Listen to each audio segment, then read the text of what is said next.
Muy bien, Francis, pues oficialmente te doy la bienvenida. Muchas gracias por esta oportunidad de poder platicar un poco sobre tu experiencia en la nutrición deportiva y la recomposición corporal. Obviamente mencionando que considero en Latinoamérica, ¿verdad? Dentro de los que conozco, pues el referente dentro de las mediciones antropométricas, ¿no? Desarrollando inclusive un plicómetro, ¿no? Tengo entendido. Este, pues bueno, la idea es que este proyecto que tengo de entrevistar a mis referentes en cuanto a la nutrición deportiva, entrenamiento, fitness en general, fisiología del cuerpo humano, pues llevo 4, ¿no? Hasta ahorita tengo que cumplir con los 10, entonces pues muchas gracias por esta oportunidad. No, gracias. Eh, Gracias a vos, La idea, Santiago. Un Francis, honor. gracias, gracias. La idea, Francis, es poder llevar a los oídos de todas las personas, ¿verdad? De los pacientes, en este tumulto que tenemos de información científica a medias, información científica, entre comillas, falsa, ¿no? Charlatanes por ahí que veremos en redes que se aprovechan de la ignorancia de las personas en el tema, ¿no? Justo publicaste hoy la dieta de los dedos, ¿no? De los Los dedos dedos del del pie. pie. Fue tremendo ver esa imagen. Entonces, pues, qué mejor que las personas, ¿no? Puedan escuchar no el teléfono descompuesto, sino desde el principal, ¿no? En cuanto me refiero que muchas de las personas que en el proyecto que tengo que voy a entrevistar y he entrevistado son los creadores de la investigación, o sea, son los que hicieron los artículos, son, en este caso, por ejemplo, el modelo de el rango músculo óseo, que lo tienes dominado perfectamente, son cosas que las personas ignoran en su totalidad, y para que no escuchen el teléfono descompuesto, ¿no? Qué mejor que ir directo a la fuente y que nos expliquen de la manera real, ¿verdad? En su opinión verdadera y no que sea parafraseada por inclusive alguien como yo, ¿no? Que podamos tal vez ignorar algo de la investigación y la interpretación de estos datos, ¿no? Y en qué nos pueden beneficiar para la persona normal que está empezando o que ya lleva un momento en donde ya se revolvió de tantas cosas que ha escuchado, ¿verdad? Y ya no puede progresar un poco más. Entonces, quisiera que pudiéramos comenzar, que nos mostraras quién eres tú y qué es lo que te ha marcado hoy en día ya en todo lo que llevas de experiencia. ¿Cómo podrías resumir la nutrición y el deporte? Bueno, yo la verdad que soy un apasionado de la nutrición. Empecé siendo licenciado en economía, pero me tiraba mucho la nutrición y después finalmente estudié nutrición, pero empecé tarde. Y antes de estudiar nutrición, yo cometía todos los errores y herejías nutricionales que tal vez vemos ahora la gente hacer. La gente sin una brújula, sin una guía, perdidos en este mar de información conflictiva. Y yo tampoco tenía conocimiento del método científico, ni sabía quién eran referentes, entonces no sabía a quién creer. Y bueno, y cometí muchos errores, por eso soy, eh, como es, tengo una mirada benévola hacia la gente que quiere mejorar su nutrición y que a veces cae en una información que tiene un sesgo o que es incorrecta, como es, porque bueno, yo también estuve ahí. Y solo después de muchos años de cometer errores y de estudiar y conocer gente que me ha enseñado mucho, más o menos intento tener una visión menos equivocada que antes. Claro. Ese es el tema, pero yo he probado muchas dietas, muchos suplementos, muchos programas de entrenamiento. ¿Cómo es? Incluso mientras estudiaba nutrición, incluso después de estudiar nutrición. Y bueno, eh, lo que hago ahora es, después de haber viajado mucho, conocido los referentes mundiales del tema, quiénes son los que investigan, haber participado con ellos en congresos, en proyectos, en estudios, haber publicado algunas cosas yo no me considero un científico, me considero alguien de el rublo de ciencias aplicadas.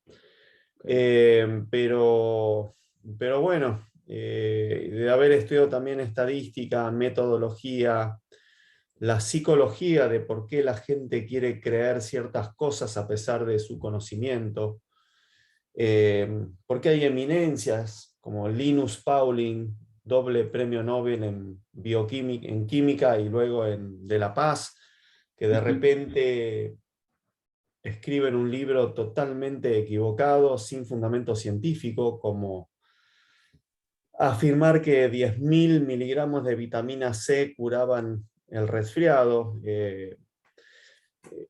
Cosas que uno le cuesta entender desde el plano psicológico, ¿no? Creo que hay mucho de psicológico, de emocional. Somos supuestamente homo sapiens sapiens, supuestamente somos racionales, pero no, somos más emocionales que racionales.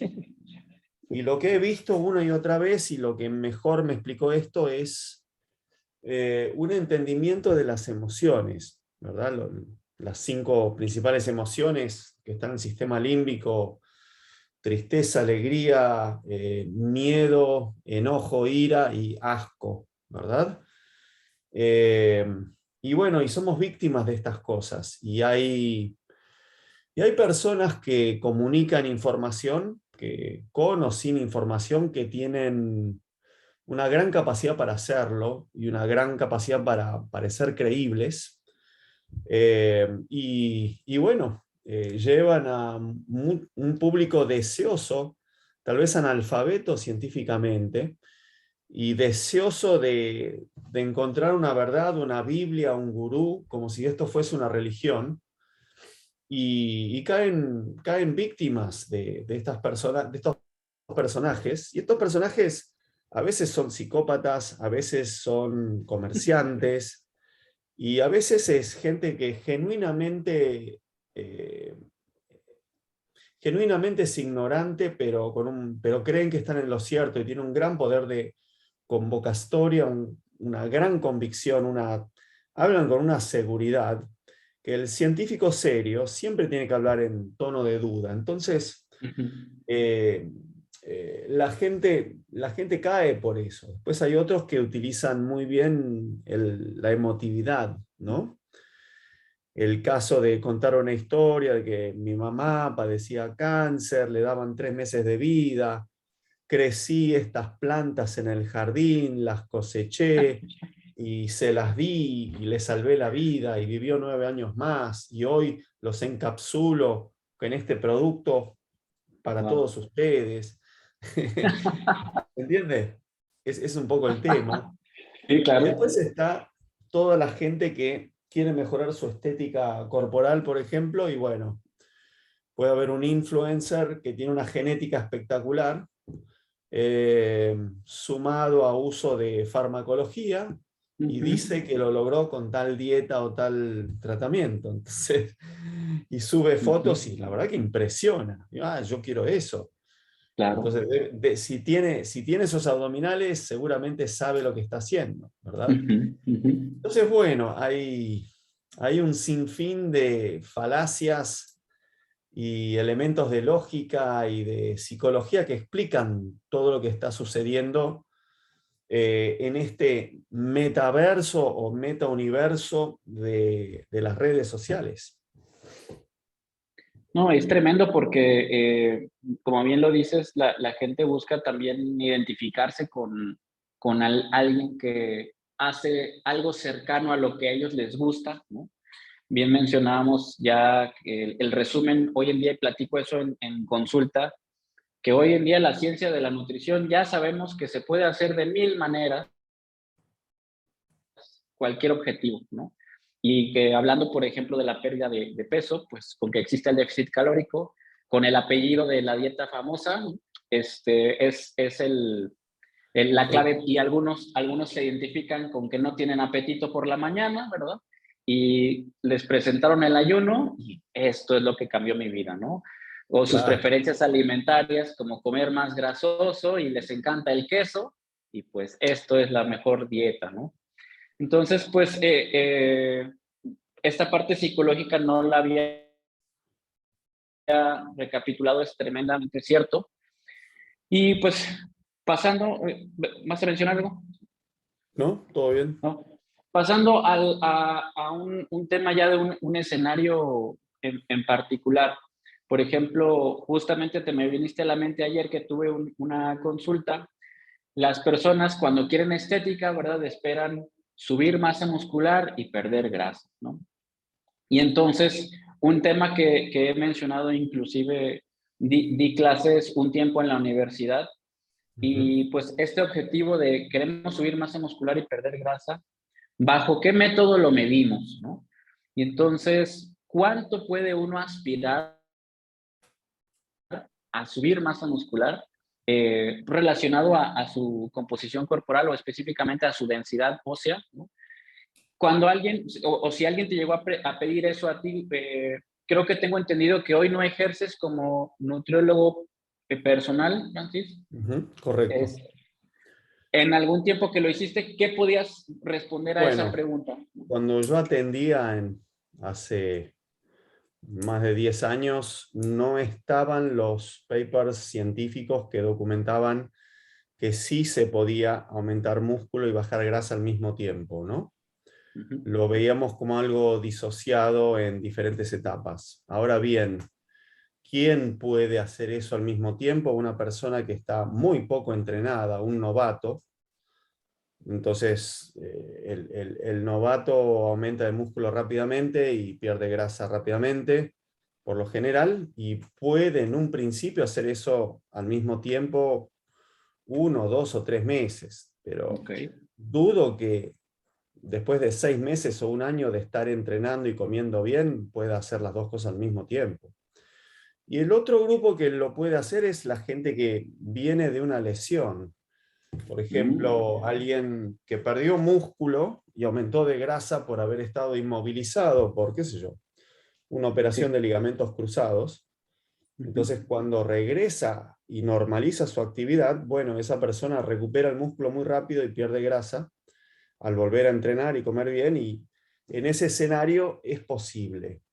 Pero fuera de esos escenarios no es algo lógico o, digamos, posible. Es muy difícil.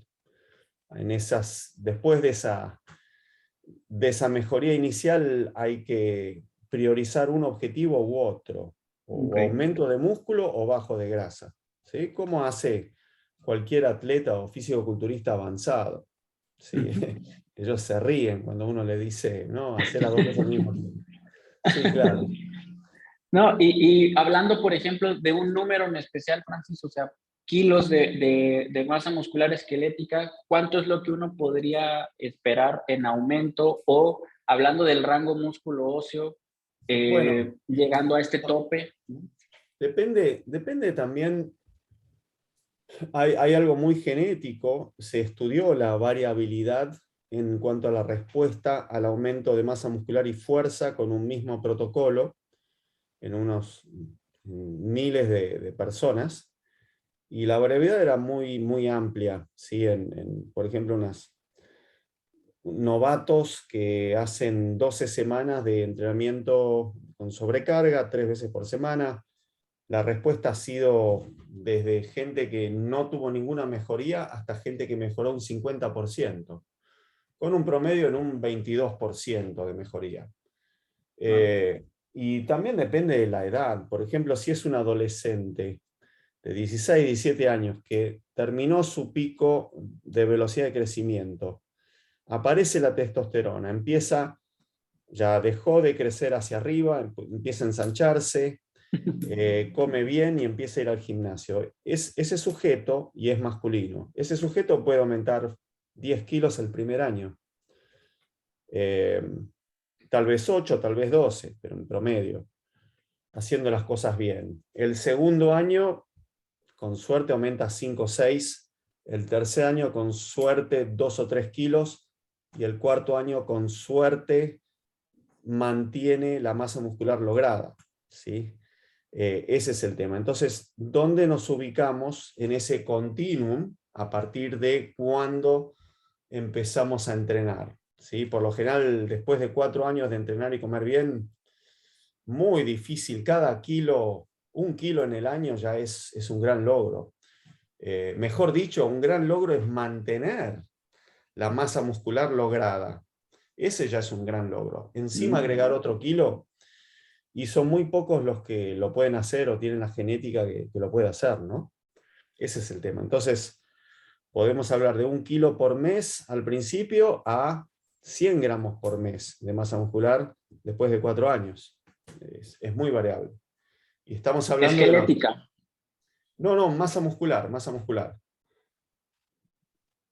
Esto es masa muscular, aumentos de masa muscular, con el entrenamiento y la dieta.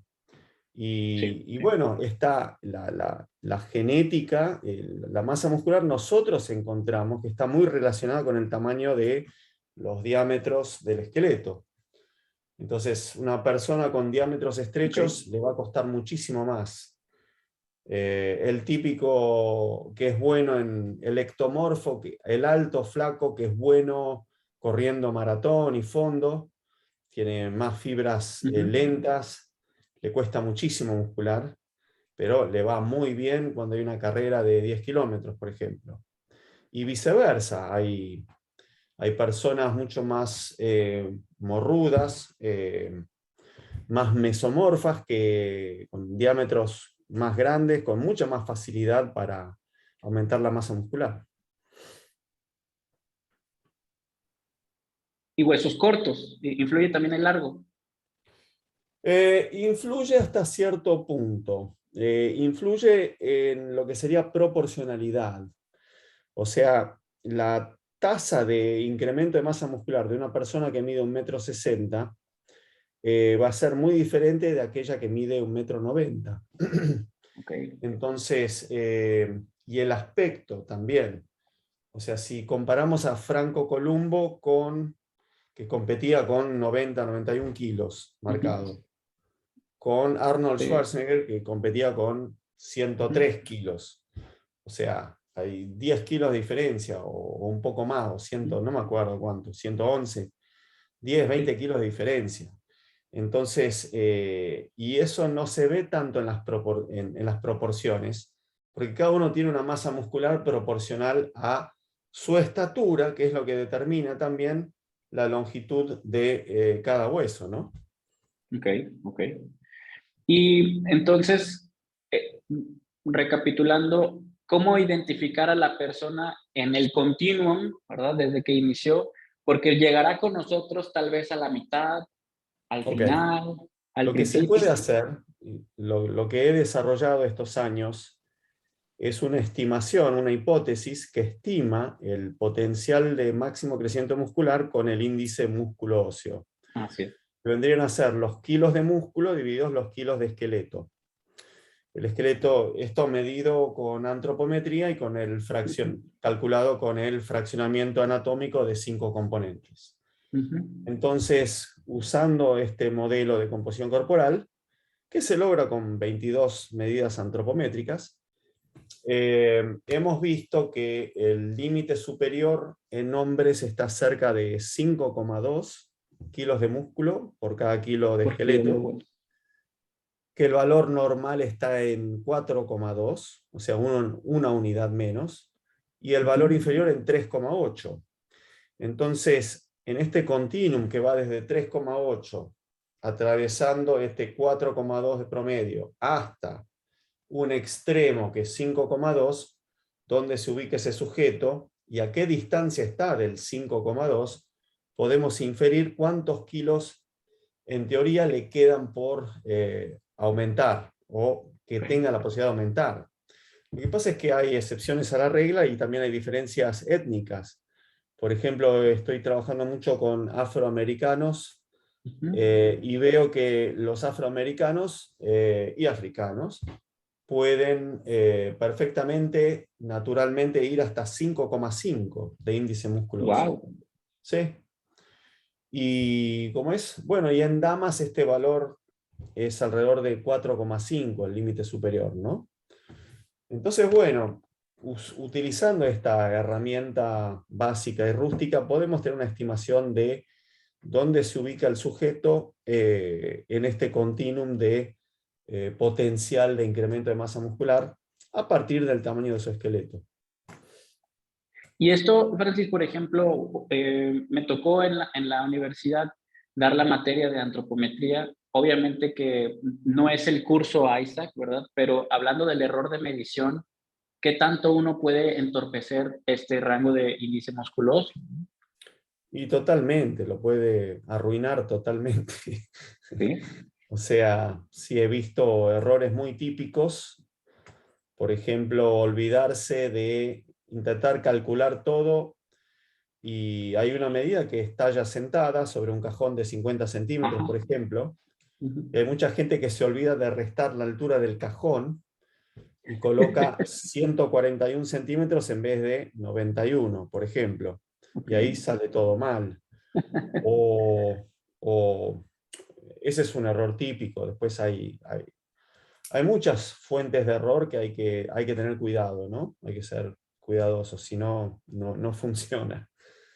Sí, pues, por ejemplo, entonces, bueno, supongamos que sale en 4.5 y queremos que llegue a 5.2.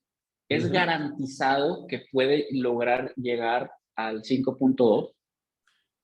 Suponiendo, no es garantizado, pero es una suposición que tiene un alto margen de probabilidad. Estamos hablando de probabilidades más que de certezas, ¿verdad? Ok, ok. Eh, y, y como es, la probabilidad puede estar ahí, hay un parámetro de variación, como es, puede ser 5,0, puede ser 4,9, puede ser 5,3. 5,2 es el promedio del máximo, pero ahí hay un 0,1, 0,2 que puede estar dentro de lo que sería el desvío estándar, ¿no? Ese es el tema. Y estamos suponiendo que come bien y entrena bien, ¿sí? Y descansa bien. Estamos suponiendo que hace las Sí, cosas sí. bien. Que hizo todo bien, ¿verdad? Sí, sí, sí, sí.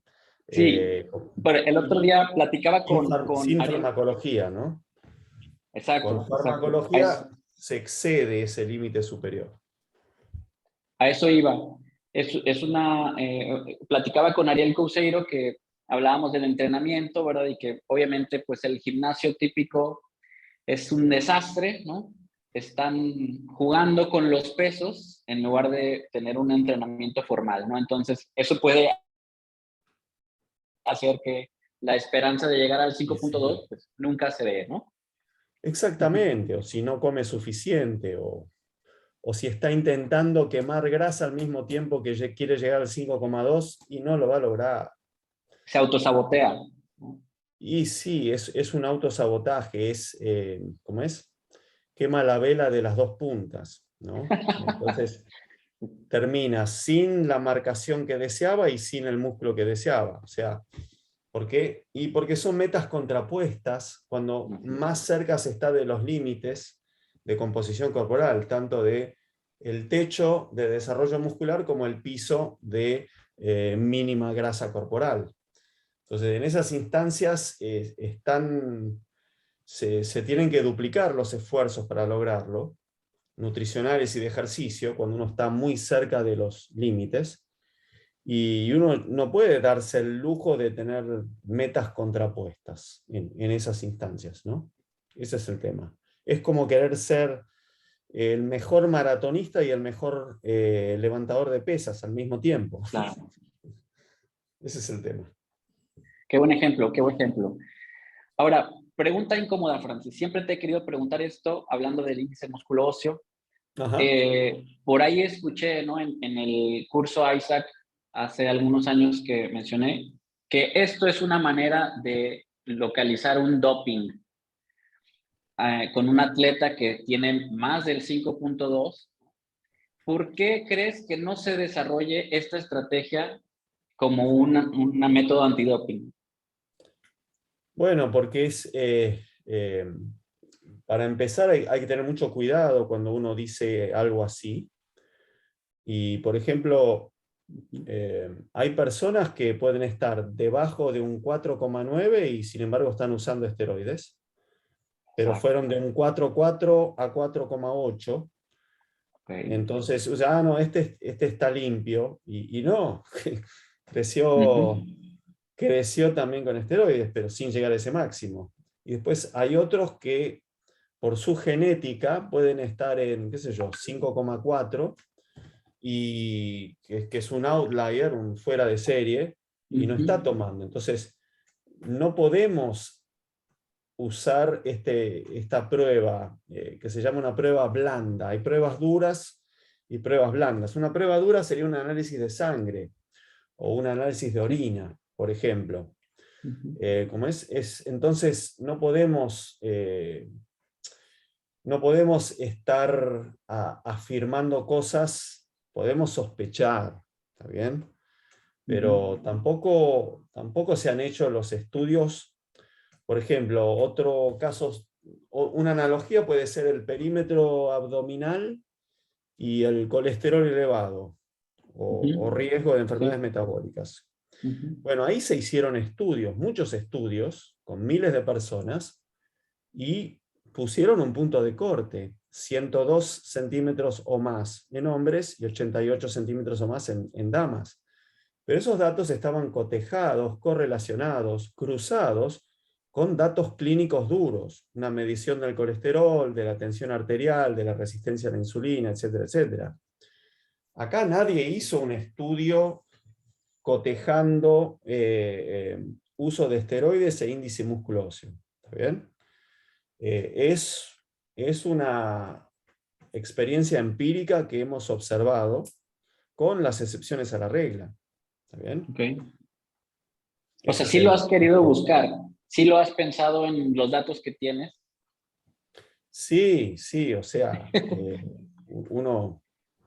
uno se da cuenta, ¿está bien? Uno se da cuenta, pero porque uno estuvo 25 años en las trincheras, y Sí. cuando viene alguien y dice, yo soy natural, sí, claro, nací ayer, Wow. dale, a mí no, a mí no, a, a, a, a tus feligreses en Instagram, ok, te van a A creer los todo. followers.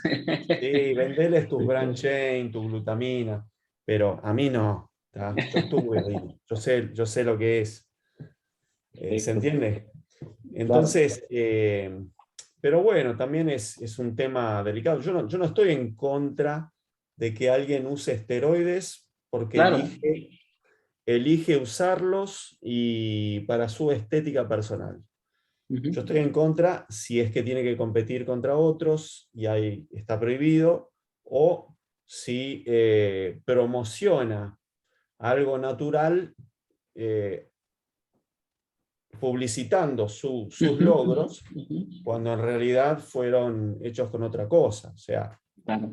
vas a ver que muchos fisiculturistas que sí tienen que consumir esteroides y otros fármacos para poder competir, ni que Claro. hablar de ser profesional. Claro.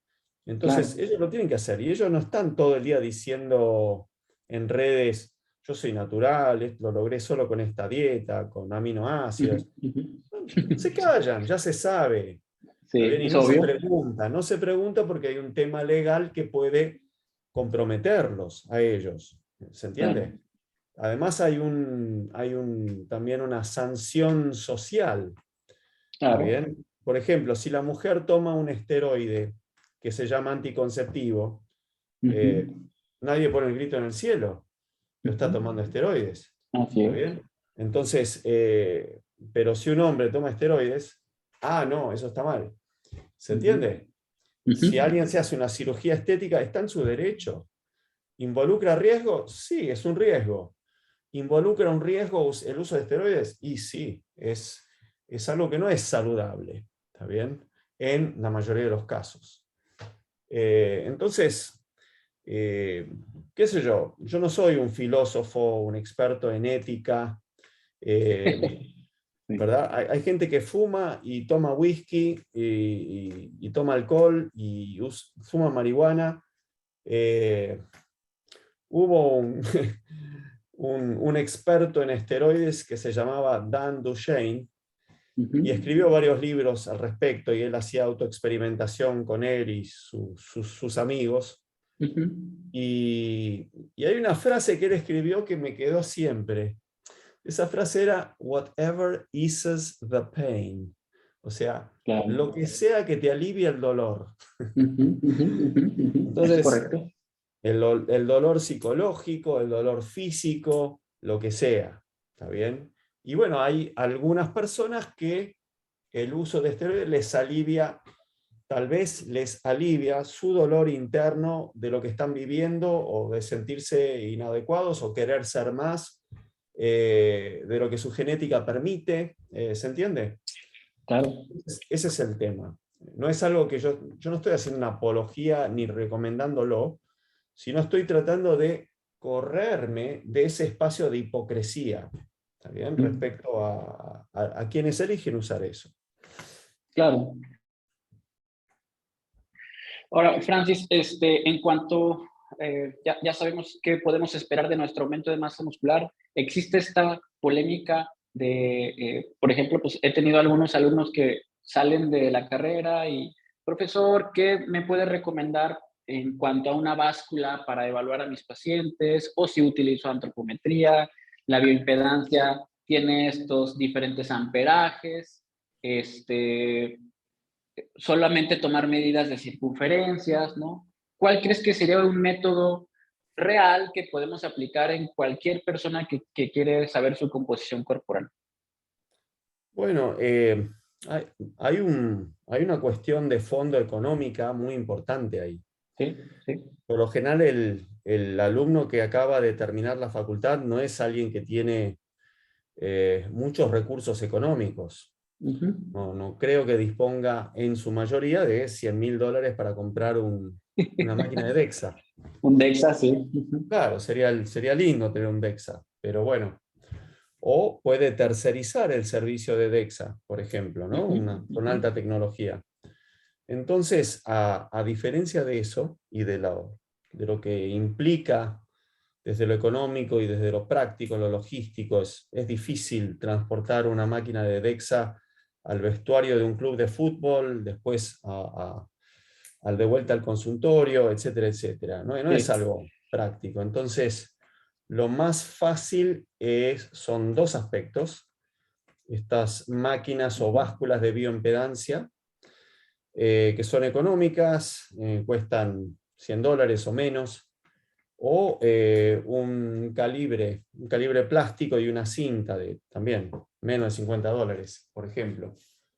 Okey. Eh, Ahora, el problema con estas básculas de bioimpedancia monofrecuencia es que en realidad no están midiendo.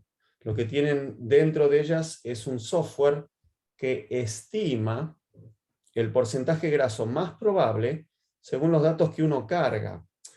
Uno tiene que cargar manualmente la edad, el sexo, la estatura y el peso, si es que no es una báscula, es un manubrio que lo sostiene. Sí. Ujú. Entonces, ese software estima el porcentaje graso más probable según esos datos. Entonces no está midiendo. Si tú agarras un fisicoculturista que tiene 31 o 33 de índice de masa corporal, Sí.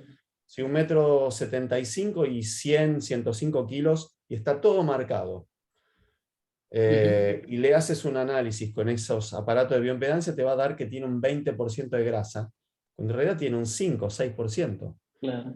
¿Por qué os sucede eso? Porque está estimando el porcentaje de grasa en base al peso y la relación peso a la estatura. ¿Se entiende? Entonces no Sí. recomiendo esos aparatos. Después están los de multifrecuencia, por ejemplo el InBody, que ya pasamos a $5.000. Bueno, volvemos al problema de la tecnología cara. Entonces, lo más práctico que yo he encontrado y sugiero es la antropometría. ¿Está bien? Tomar Okey. perímetros, pliegues. Pero hay un factor fundamental en todo esto, para los practicantes, que es disponer de bases de datos. O sea, si alguien no tiene base de datos de referencia, si una máquina te dice, no, tiene 14%, ajá, ¿Y qué es? No, mira, ¿sí? Juega de base en baloncesto. Ajá. ¿Y cuál es el valor de referencia de bases de baloncesto con esta máquina? Ah, no sabemos. Es un jugador de fútbol de 15 años, juega de defensor lateral. ¿Cuál es la referencia de él? Ah, no sabemos. Entonces, si no tenés la referencia, ¿de qué te sirve? Y es de la misma máquina.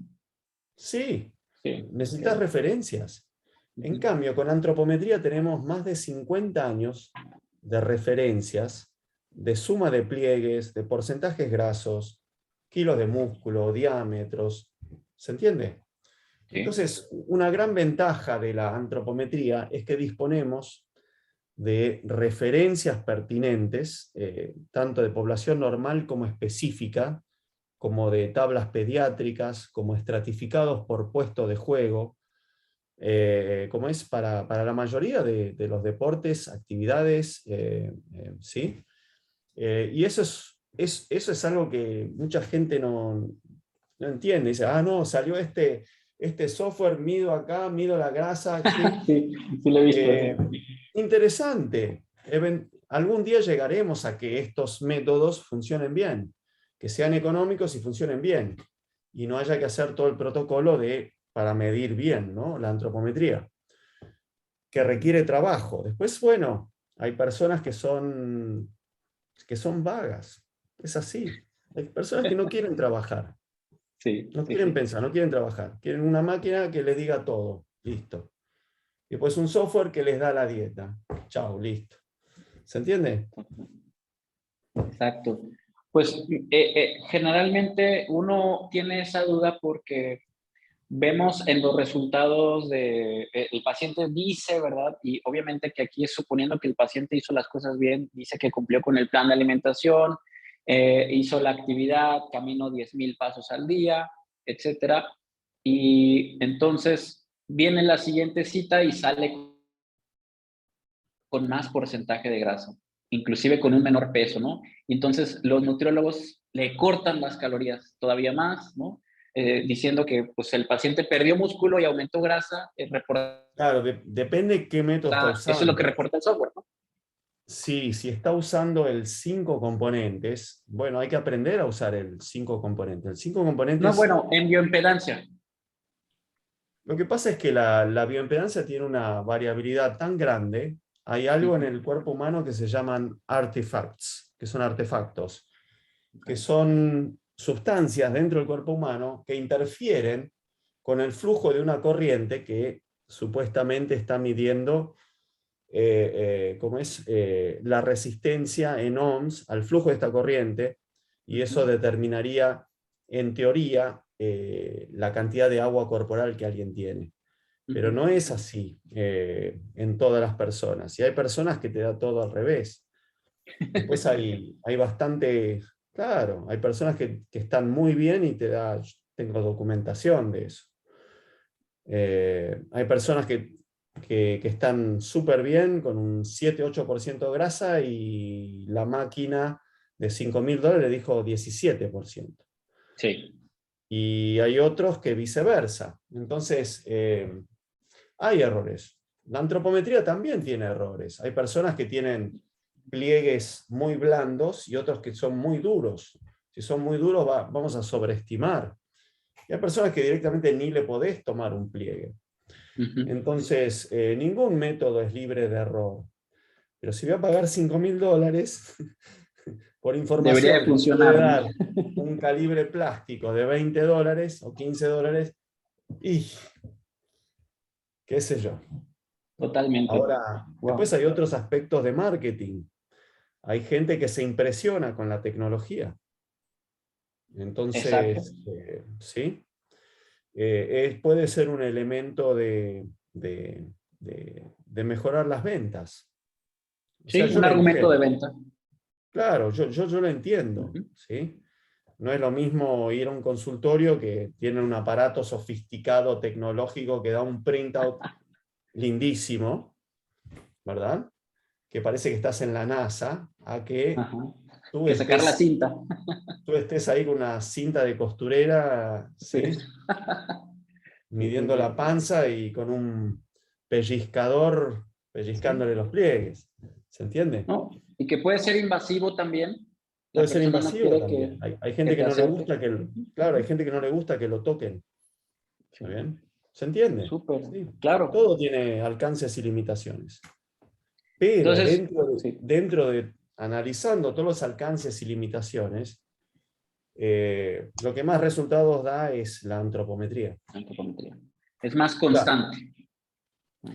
Y es más fácil, es más práctico, es más transportable, es más económico, hay más bases de datos, es más rápido. ¿Cómo es? Ahora, si estás haciendo investigación en un laboratorio, bueno, y disponés de un presupuesto y tecnología y tiempo, ok, ese es otro escenario, depende del escenario. Pero el que se recibe de nutriólogo, de educación física, de médico del deporte y está todo el día con atletas en el campo o en un vestuario, un consultorio, y lo más práctico es antropometría. Muy bien. Entonces, pues bueno, ya sabemos cuánto podemos aumentar de masa muscular si quisiéramos, ya sabemos qué métodos podemos utilizar para medirnos, ¿verdad? Nuestra composición corporal. ¿Cómo podemos confiar en que el plan de alimentación o, digamos, ¿verdad? En una persona te pregunta en la calle Francis, ¿no? ¿Qué alimentación debería de yo llevar para lograr este objetivo, ¿no? ¿Cómo podrías resumir el plan ideal para alguien?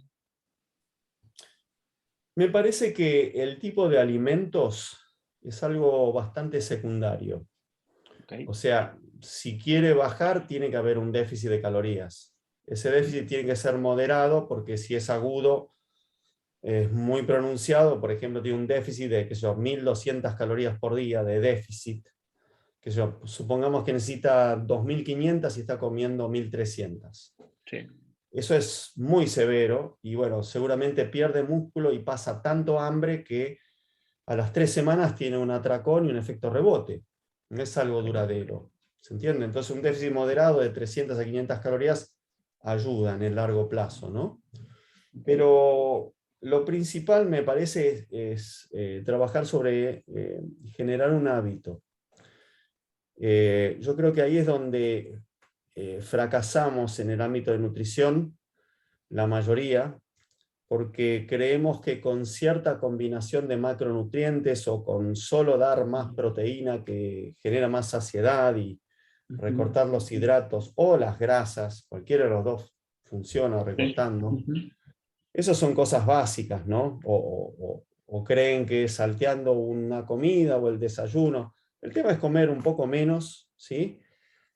Que los alimentos a consumir no sean muy difíciles de conseguir.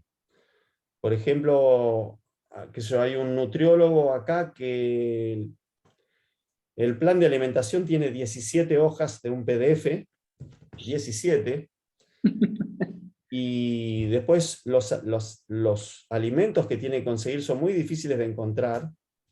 Tiene que, qué sé yo, solo usar sal rosada del Himalayas, solo beber agua de mar ancestral, por ejemplo, y ese tipo de cosas. Y después tiene, qué sé yo, a la mañana unos licuados de banana con la cáscara y cúrcuma, o sea, Wow. cosas muy difíciles que son impracticables, ¿se entiende? Entonces, la tasa de abandono de esas situaciones es muy alta. Después conozco otro nutriólogo que da 2 pedazos de pan a la mañana con queso blanco y muchos lo han criticado, da pan, da 2. Eso es muy básico. Sin embargo, como es fácil para la persona hacerlo y seguirlo, y es económico, y está a su alcance, lo hace. Y si tiene el déficit va a tener resultados. ¿Se entiende?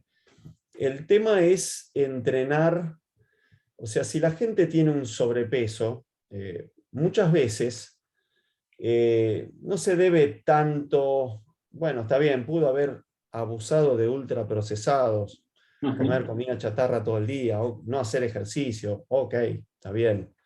Eso es fácil, se reemplaza eso y listo. pero hay personas que comen por otros motivos. Por ejemplo, por motivos de lo que llamé las emociones. Sí.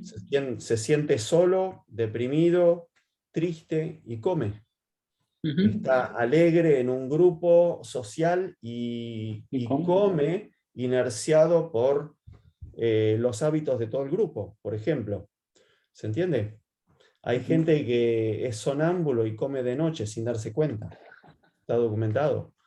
Entonces, el tema pasa por identificar cuáles son los disparadores de ese hábito nocivo, que la persona ni se da cuenta porque está automatizado, es un hábito. Ujú. Ujú. Reconocer e identificar los disparadores, ¿está bien? Saber Ujú. que existen, pero mantener la recompensa que eso da, la tranquilidad de hacer algo, y reemplazar la conducta. En vez de Ok. comerse todo eso, tal vez, no sé, tener una reunión social con alguien, ¿sí? O entretenerse haciendo una práctica de arte, por ejemplo. ¿Está bien? Cosas que sirvan como recompensa, pero que no engorden. Entonces, cuando se trabaja sobre eso, y conozco un nutriólogo que trabaja sobre ese tema, y uno ve el tipo de alimentación que recomienda, no es nada fuera del otro mundo. Se asegura que haya un déficit y elige cosas fáciles de conseguir, pero pone mucho énfasis en el trabajo sobre esos hábitos, sobre esa modificación del hábito, Sí. concientización y modificación de hábito. Y eso es lo que genera los resultados perdurables. ¿Está bien? Si no, es una situación artificial temporaria que se sostiene con mucho esfuerzo, y pasando hambre, y no es duradero en el tiempo. Claro, y puede ser que es lo que le platico a muchos. La dieta está perfectamente, pero si no la lleva a cabo, no sucede nada, ¿no? La magia no va a llevar a cabo. Desde el simple, ahorita hablábamos de la psicología, sus emociones, etcétera. ¿Qué tal si no sabe cocinar, ¿no? Y pusiste un platillo que tiene técnicas culinarias involucradas y no lo va a llevar a cabo, ¿no? Entonces, Exactamente, exactamente. ¿y qué opinas Sí. entonces, Francis? Ya tenemos el plan de alimentación, ya se está pegando. Existen en la pirámide que desarrolla Eric Helms, ¿verdad? Que dice que si falta algo en la dieta, suplementos serían lo último, ¿no? Ujú. ¿Consideras que hay algunos que valgan la pena? Sí, claro. Tenemos suplementos nutricionales y tenemos ayudas ergogénicas nutricionales. Son dos cosas Sí, diferentes. sí, bueno, para la alimentación del diario. Bueno, sí, bueno, las ayudas ergogénicas, cafeína, creatina, Ajá, eso no. tienen documentación científica y funcionan, casi como farmacológicamente, digamos. Sí. Pero los suplementos suplen, son prácticos. Por ejemplo, si un deportista entrenó 2, 3 horas y tiene otras 2, 3 horas de transporte público a su hogar y necesita comer ahí para recuperar, bueno, va a ser mucho más práctico que se coma 2 barras de proteína o un batido de proteínas, Ujú. que tenga que saque un tupper con un pedazo de carne o Ujú. pollo, ¿sí? Arriba Sí. del autobús. ¿Se Ujú. entiende? Entonces es algo práctico, ¿sí? Es Ok. algo que ayuda desde la logística. O, por ejemplo, si alguien no quiere comer huevos a la mañana porque no tiene hambre, pero necesita las proteínas, bueno, ahí un whey protein viene muy bien. Ok. ¿Sí? Una solución práctica.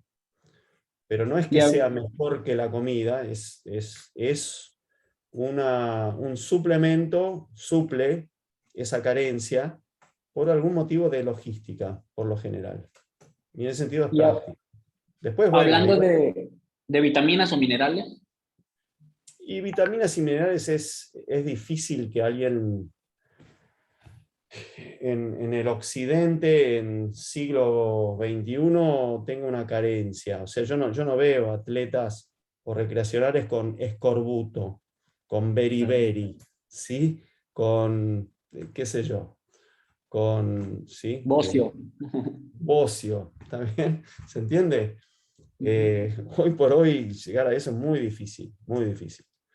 Pero hay gente que por ahí posiblemente hace una dieta demasiado sesgada, que no come ni una fruta ni una verdura, y bueno, la solución no sería darle un multivitamínico mineral, sería enseñarle a comer fruta y verdura. Pero bueno, mientras tanto puede ayudar, ¿no? O si hay una carencia de hierro, que puede suceder bastante, sobre todo en atletas mujeres, un suplemento de hierro ayuda, eso sí.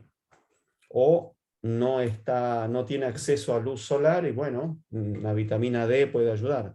¿Se entiende? Pero a ese nivel, ¿no? Pero primero hay que diagnosticar la carencia, luego suplementarla. ¿Y omega 3? El omega 3 es interesante. Lo que pasa es que la evidencia es tan conflictiva. O sea, cuando uno toma una decisión sobre un suplemento, uno coloca en la balanza, en la báscula, todos los estudios científicos a favor, todos los estudios científicos que dicen no pasa nada o genera daño. Y hay estudios de omega 3 que establecen que puede aumentar, qué sé yo, el cáncer de próstata en hombres. Los Wow. hay. Entonces, está bien. Hay otros que dicen que no. Entonces, cuando uno pone en la balanza esas dos cosas, es difícil decir definitivamente hay que tomar omega 3, suplemento omega 3. Y si elegimos esa opción, bueno, para empezar, el peso de la evidencia no es tanto que digas, wow, qué diferencia que he notado al tomar omega 3. ¿Está bien? Okay. Entonces, si hay un efecto, el efecto es pequeño.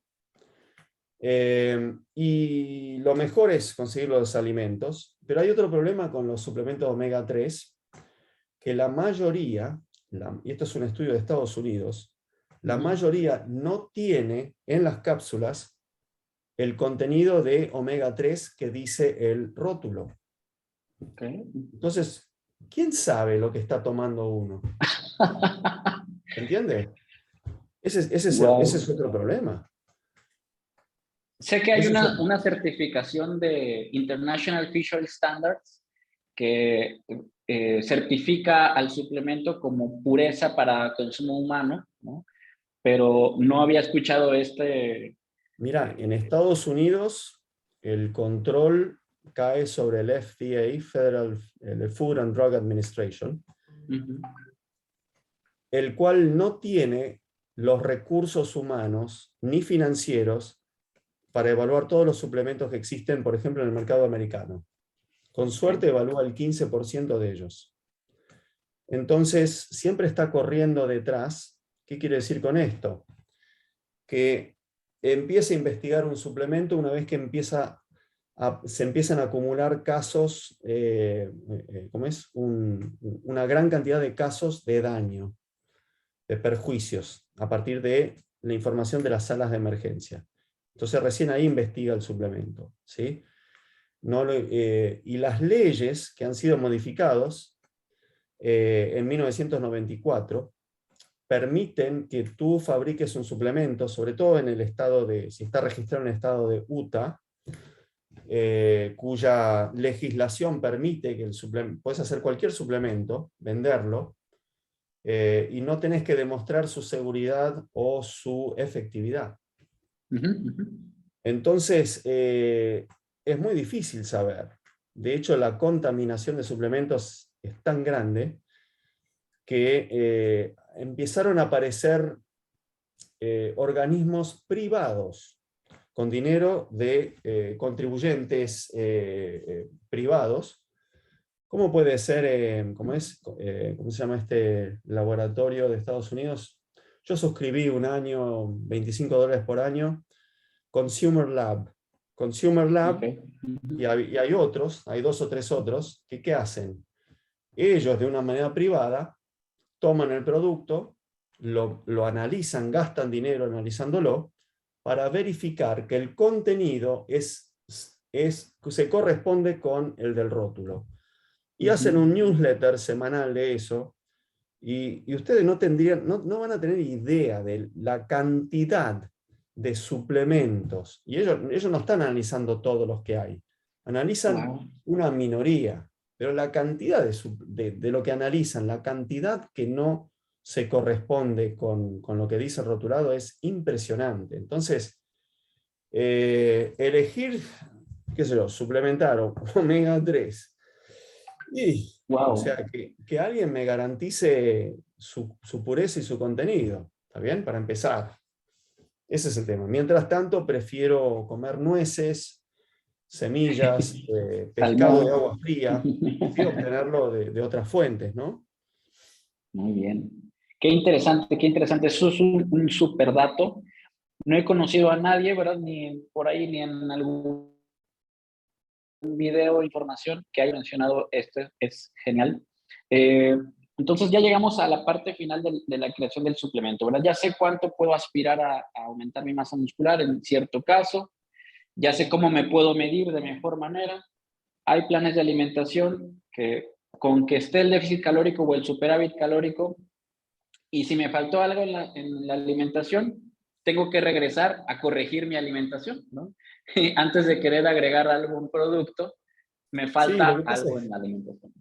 lo que sucede es que el suplemento es algo divertido, es una fantasía de niño que uno tiene en el niño dentro. ¿Está bien? Mm. De, La píldora claro, mágica. es un poco de pensamiento mágico. ¿Está bien? Y cuando alguien toma un suplemento, se siente especial. O si uno entrena todos los días, dice, no, yo no puedo comer como mi señora, mi señor, o como mi primo, que son sedentarios. Yo soy especial. Yo necesito No. una comida especial, una ropa especial, un metalenguaje especial. Yo no te hablo en idioma normal, repeticiones, y no, yo hablo en words, ¿sí? Imam, ¿sí? O lo que sea, o el metalenguaje de mi cultura, ¿se entiende? Que Les está gusta todo mostrar la bien. espinilla raspada. Bueno, pero me he visto de determinada manera, me he visto con las Reebok, me hago los tatuajes, me corto el Sí, pelo como la cultura a la cual pertenezco, ¿sí? claro. Me identifico. Y está todo bien eso, ¿no? ¿Viste? No pasa nada. Pero lo que pasa es que parte de ese paquete cultural de identificación es el suplemento. ¿Está bien? A veces necesario y otras veces innecesario. Entonces, cuando tú le dices como nutriólogo profesional, actúas desde lo racional, no de lo emocional, y dices, mira, la evidencia científica no avala que estés tomando esto. Es como decirle a un niño, Sí, se le entristece. estás quitando parte de su disfraz Santa Claus no cultural. existe. Claro, es como decirle a un niño, niño, mira, por más que te disfraces de Superman y hagas así, yo te estoy filmando. Mira, ¿ves que tus pies no despegan del piso? No estás volando. Lo Y tuyo es un autoengaño. ¿Se entiende? ¿Y el niño qué sí. hace? Y empieza a llorar. Eso se llama Sí. pinchar el globo acá en Argentina. ¿Se entiende? Entonces, cuando un Sí. adulto que está entusiasmado, que encontró una nueva tribu de pertenencia y aprendió el metalenguaje, se disfrazó con como es el aspecto, la ropa, el corte de pelo, los tatuajes que corresponden a esa cultura, y está tomando esos suplementos. Quitarle los suplementos es pincharle el globo. Eso es lo que pasa con los suplementos, que tenemos que entenderlos desde lo emocional y no de lo racional. Wow. Francis, una última pregunta.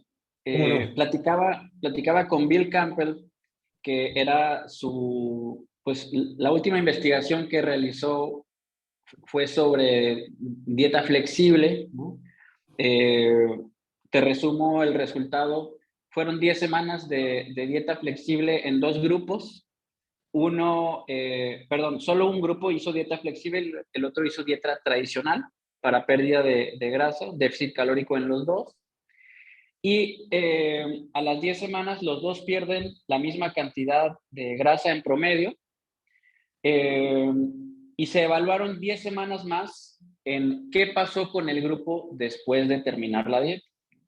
Y entonces un grupo, el de la dieta flexible, continuó con los hábitos y siguieron perdiendo grasa, y el grupo que era dieta tradicional, estricta, en selección de alimentos, Sí, abandonó, sí. abandonó. Y entonces, ¿cuál sería tu posición en el uso de los alimentos procesados, ultraprocesados, mezclados con una dieta correcta, hablando de macros, mientras las calorías estén bien para el resto de la vida, ¿no? Em, ¿Cuándo publicó este trabajo? A finales del año pasado. Ok, porque yo hablé con él en junio, en el congreso de la ISSN que fue en San Petersburgo, en Florida. Fue en agosto Em, cuando hablé con él, en agosto. bueno, y lo que él presentó en ese congreso, que hablé con él después, no era dieta flexible, era diet breaks. Okay. O sea, eran recreos. Sí. Que bueno, también se puede llamar dieta flexible, supongo, es más amplio, es más ambiguo, porque hay gente que cree que dieta flexible es el vegano que a veces come carne. Entonces, No, bueno, es un problema de yo, nomenclatura. ok, ¿Sí? tal vez yo para aclararte mi duda es, Claro, él se refiere a diet breaks y él ut- encontró que funcionaban mejor los diet breaks. ¿Por qué? Principalmente no por un motivo fisiológico, sino por un motivo psicológico, que es que la gente, cuando tenía descansos de la dieta, lo podía continuar más tiempo. Y poder continuarlo más tiempo, tener mayor adherencia, era lo que producía mejores resultados. Igual él advierte que son estudios que se están iniciando y que todavía falta ¿sí? Estudiar más este tema más en profundidad. Pero inicialmente esto es lo que parece ser que sucede. solo por mencionártelo y como uniendo puntos, ves que tienes un video donde hablas del índice glucémico que ya no tiene relevancia, timing del día, tal vez ya comió proteínas y grasas en su alimentación normal. Hay un proceso digestivo ya que inició, entonces realmente no es de alto índice glucémico per se en el timing del día, ¿no? Y más en atletas, que ningún atleta come teóricamente desbalanceado, ¿no? Aunque utilice estas fuentes de alimentos de alto índice glucémico. Si pasamos eso a la vida normal, utilizar, eh, supongamos que tengo que consumir 2.500 calorías, en el cual va pollo, carne, pescado, verduras, fruta, y dentro de mis calorías tengo galletas Oreo, ¿no?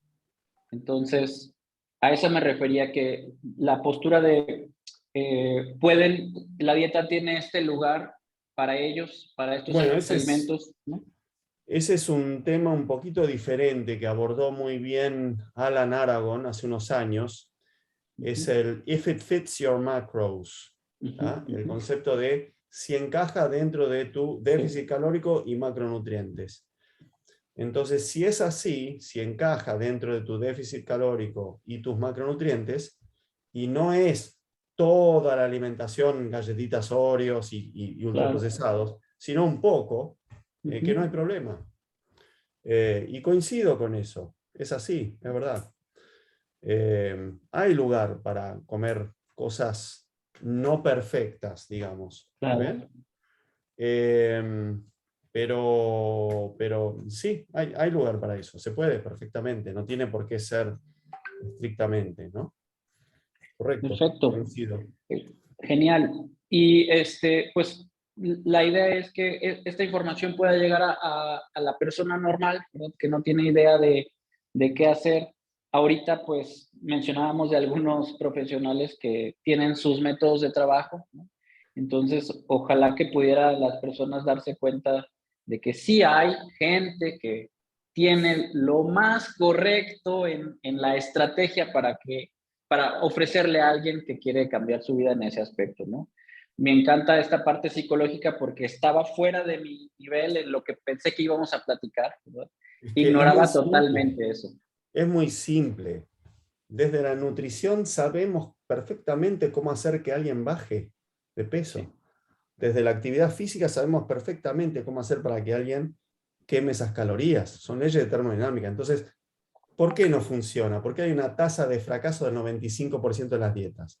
Porque hay una tercer pata del banquito, que es la psicología.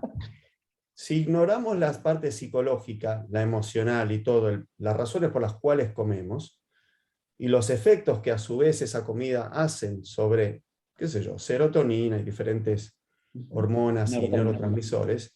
neurotransmisores, por ahí pasa el tema. Entonces, al abordar eso, vamos a tener éxito. Es la parte psicológica fundamental.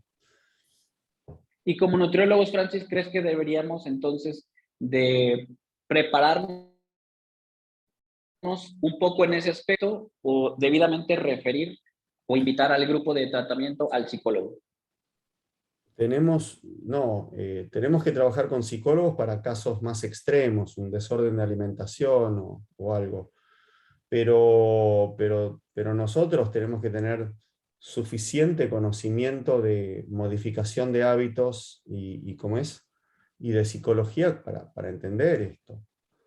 O sea, ¿cuánta gente come por motivos psicológicos? Me acuerdo de una ex paciente que tenía mucho sobrepeso, muy inteligente, entendió todo, bajó mucho de peso y después rebotó de vuelta. ¿Por qué? Porque había sido abusada por el padre de niña, Wow. entonces cada vez que ella se veía bonita y le decían cosas por la calle o la invitaban a salir, le recordaba este episodio traumático. Entonces, ¿qué Wow. hacía? Engordaba para crearse eh, Un escudo. un escudo, una armadura, para que eso no le Uh-huh. suceda, ¿se entiende? ¿Y tú quieres Wow. solucionar eso con un plan de macronutrientes? Vamos. Wow. Entonces, no podemos ignorar la psicología es fundamental. Claro, esa persona necesita una derivación a un profesional de psicología y nosotros podemos acompañar, pero no va a solucionar el tema hasta que no solucione ese problema de fondo. ¿Se entiende? Ese es el tema. Gracias, Francis, por las palabras. Entonces, digo, yo quisiera aprovechar para hacer mis propias preguntas, ¿no? Pero la idea es tener al alcance a los profesionales, a los grandes, ¿no? Para el público y que sepan que, pues en esta era de la información existen maneras de poder alcanzarlos a ustedes y que puedan ellos saber desde la gran experiencia que tienen, ¿no? Hablaríamos de tu gran currículum, trabajar con equipos profesionales, todo lo que has descubierto de la antropometría, etcétera, que pues en una hora no podemos tocarlo todo, ¿no? Entonces, a Muchísimas nombre de gracias. todos te agradezco para Por favor. Gracias este a ti, acompañamiento Santiago. que tuviste, ¿no? Me parece muy bien lo que estás haciendo y te deseo toda la suerte. ¿Sí? Muchas gracias, Francis. Pues publicaré esto pronto en YouTube. Te paso ahí Ok, la liga, entonces, claro, te mencionaré en Instagram, etcétera, para que dale. puedas compartirlo ahí en tus redes, ¿no? Un Gracias, honor. Francis. Déjame Y entonces espero terminamos conocerte esta en persona. llamada. Dale. Claro que sí. Gracias. Gracias a todos. Chao, chao.